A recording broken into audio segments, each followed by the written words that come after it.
Hello, everyone. Welcome to English for Beginners. I'm Sarah, and I'm really happy you're here today. Before we learn anything, I want you to do something for me. Don't think about grammar. Don't think about difficult vocabulary. Just think about your morning. What time did you wake up today? Take a few seconds. Seriously, think about it. Did you wake up at 6? At 7? Maybe at 8? Now, here's my second question. What was the very first thing you did after you opened your eyes? Did you check your phone? Did you drink some water? Did you go back to sleep for another 5 minutes? Or maybe 10 minutes? Don't worry, you're not the only one. Now, why am I asking these questions? Because without realizing it, you're already thinking about today's lesson. Today's lesson is about your daily routine. Not my routine, not your friend's routine, your routine.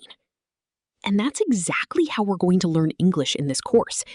We're not going to memorize random vocabulary from long lists. Instead, we're going to learn English through your own life. Because when English becomes personal, it becomes easier to remember. So let's begin. What is a daily routine? A daily routine is simply the things you usually do every day. Some people wake up very early. Some people stay in bed until the last possible minute. Some people exercise before breakfast. Others never exercise in the morning. Some people drink coffee. Others prefer tea. Every person is different, but everyone has a routine. Now, I want you to listen carefully to these sentences. I wake up at 7 every morning. I brush my teeth. I take a shower. I get dressed. I have breakfast. These sentences look very simple, and that's exactly why they're important. Real English doesn't begin with difficult words. It begins with simple actions that we repeat every day. Many students believe that speaking English means using long and impressive sentences. Actually, native speakers usually do the opposite. They often communicate using clear, simple language. Learning to say simple things correctly is much more valuable than trying to say difficult things incorrectly.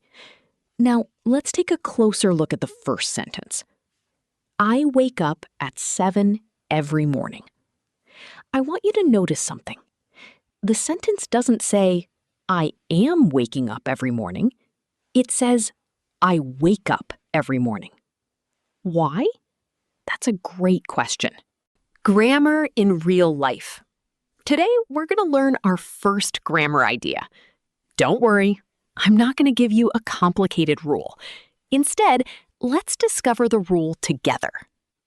Look at these sentences. I wake up at 7. I drink coffee every morning. I go to work at 8.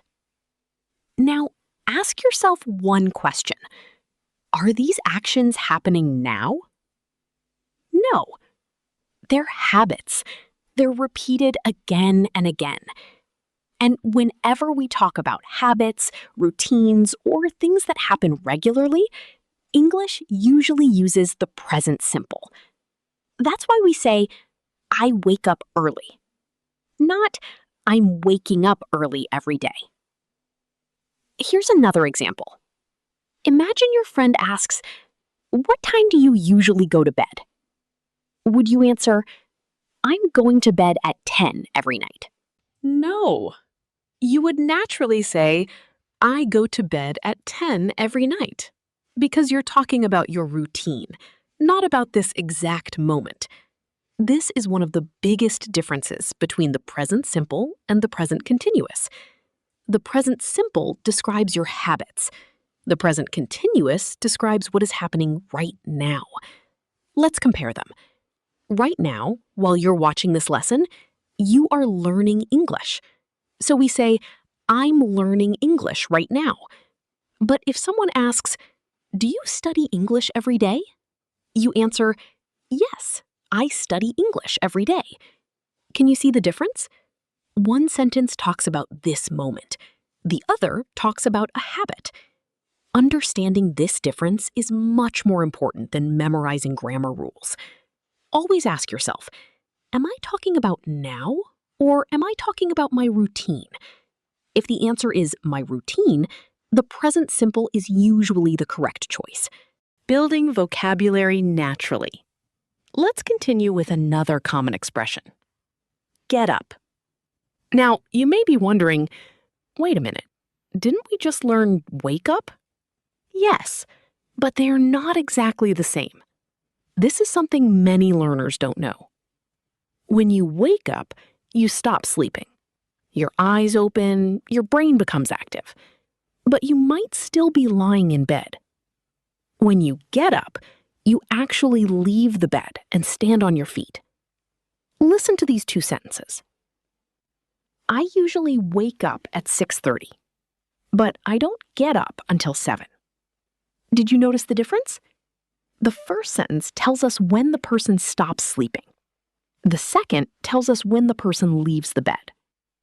So yes, you can wake up and then stay in bed for another 30 minutes.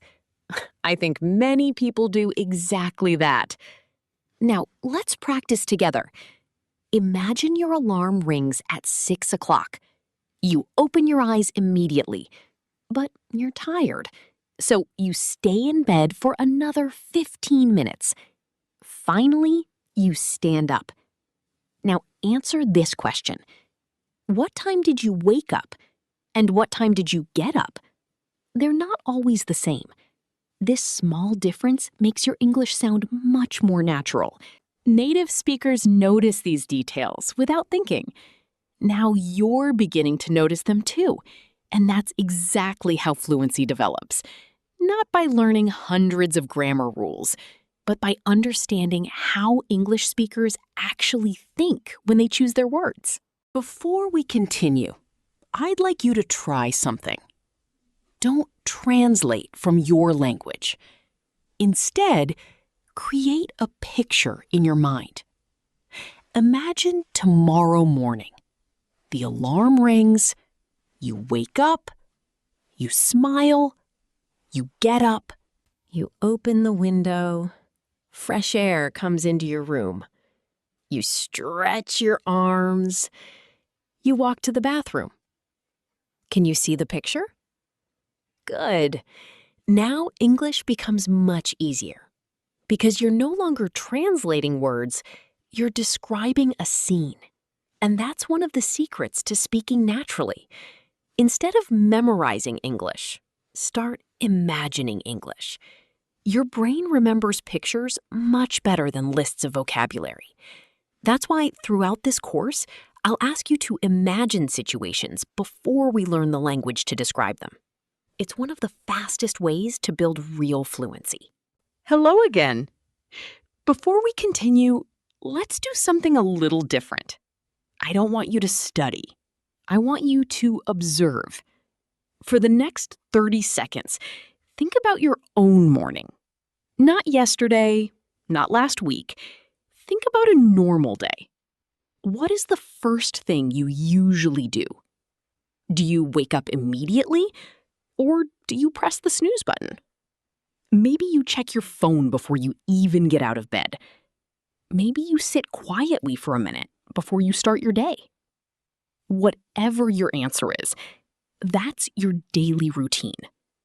And today, we're going to learn how to describe it naturally in English. Let's build a morning together. Imagine we're watching a short movie. The camera slowly moves into a quiet bedroom. The room is peaceful. The sun is beginning to rise. The alarm suddenly starts ringing. Our character opens his eyes. He doesn't jump out of bed immediately. Instead, he takes a deep breath and looks at the ceiling for a few seconds. Have you ever done that? I think many people have. Sometimes our body wakes up before our mind is ready to begin the day. Now, let's describe this scene using English. Listen carefully. David wakes up at 6:30 every morning. Notice the verb, wakes up, not is waking up. Why? Because this is his routine. It's something he does regularly. Now, let's continue. He turns off his alarm and stretches his arms. Let's stop here. Two useful expressions appear in this sentence. The first one is turn off.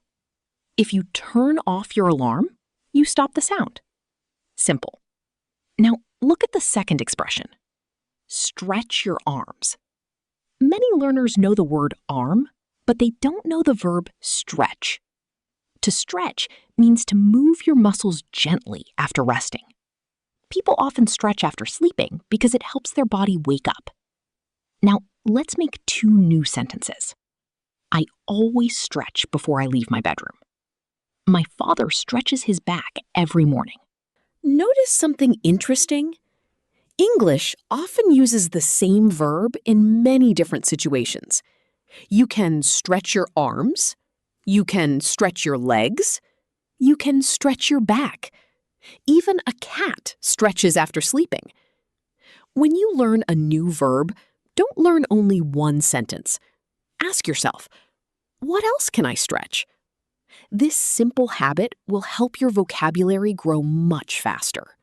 Grammar discovery. Now, I have a question for you. Look at these two sentences. David wakes up at 6:30. David turns off his alarm. Why do both verbs end with S? Let's discover the answer together. The subject is David. David is one person. So in English, David is the same as he. Whenever we use he, she, or it, the verb usually changes. Look carefully. I wake up. You wake up. We wake up. They wake up. But he wakes up. She wakes up. It wakes up. Now here's a challenge. Which sentence is correct? A. My brother wake up early. Or B. My brother wakes up early. Did you choose B? Excellent! Now let's try another one. My mother drink coffee every morning. Is this sentence correct? Think carefully. The subject is my mother. That means she. So what should we say? Exactly. My mother drinks coffee every morning. Very good. Don't worry if you make mistakes. Every English learner makes this mistake at the beginning. Common mistake alert! Let's correct one of the most common mistakes beginners make. Many students say, he wake up at 7. Can you hear it? Something feels unfinished. The correct sentence is, he wakes up at 7. Here's another one. She brush her teeth after breakfast. What's missing? That's right. The verb needs ES. So we say, she brushes her teeth after breakfast. Now listen carefully. Brush, brushes. Watch, watches. Wash, washes. Go, goes. When a verb ends with sounds like sh, ch, s, x, or o, English usually adds es instead of only s. Don't try to memorize a long list today. Just notice the pattern. The more English you read, the more natural this rule will become. Learn through a story. Let's go back to David. He's finally out of bed. Now his day continues. Listen to the story first. Don't worry if you don't understand every word. Just follow the picture in your mind. David walks into the bathroom and looks at himself in the mirror. His hair is messy, and his eyes are still half closed. He smiles and says, "Good morning." Not to another person, to himself. Some people think that's funny, but David believes that starting the day with a smile helps him feel positive. He washes his face with cold water. The cold water helps him wake up completely. Then he brushes his teeth for 2 minutes. After that, he takes a quick shower because he doesn't like spending too much time in the bathroom. When he finishes, he dries his hair, gets dressed, and walks to the kitchen. He feels hungry now. His day is just beginning. Did you enjoy that story? Good. Now let's learn from it. Did David run to the bathroom? No, he walked. Why? Because the story is describing a calm morning. Words create pictures, and pictures create understanding. When you study English, don't only ask, "What does this word mean?" Also ask, "What picture does this word create in my mind?" That's how fluent speakers think. Vocabulary in context. Let's learn 5 useful expressions from David's story. Look in the mirror. A mirror is the glass that shows your reflection. Example: I look in the mirror before I leave the house. Messy hair. Messy means not neat. Example: my hair is always messy when I wake up. Half closed. This means not completely open. Example: my eyes are still half closed because I'm sleepy. Feel hungry. Notice something interesting. In English, we usually say, "I feel hungry," not "I am having hunger." Simple expressions are usually the most natural. Get dressed. This means to put your clothes on.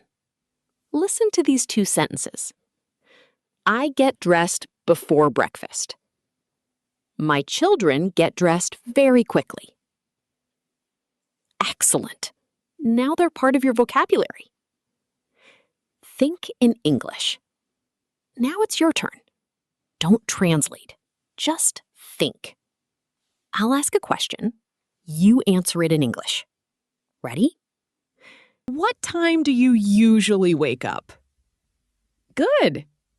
Now, another question. Do you get up immediately, or do you stay in bed for a few more minutes?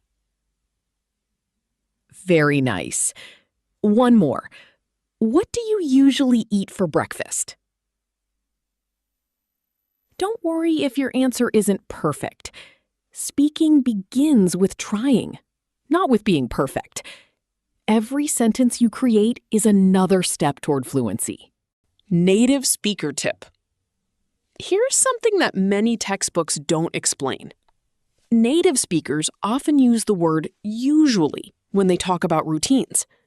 Listen, I usually wake up at 7.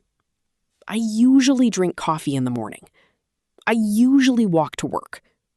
The word usually makes the sentence sound more natural because real life isn't always exactly the same every day. Sometimes you wake up earlier. Sometimes you wake up later. That's why words like usually, often, and sometimes are so common in everyday English. We'll learn much more about these words later in this lesson. For now, I'd like you to remember one thing. Don't try to speak perfect English. Try to speak natural English. Those 2 goals are not always the same. And throughout this course, my job is to help you sound natural, confident, and comfortable every time you speak.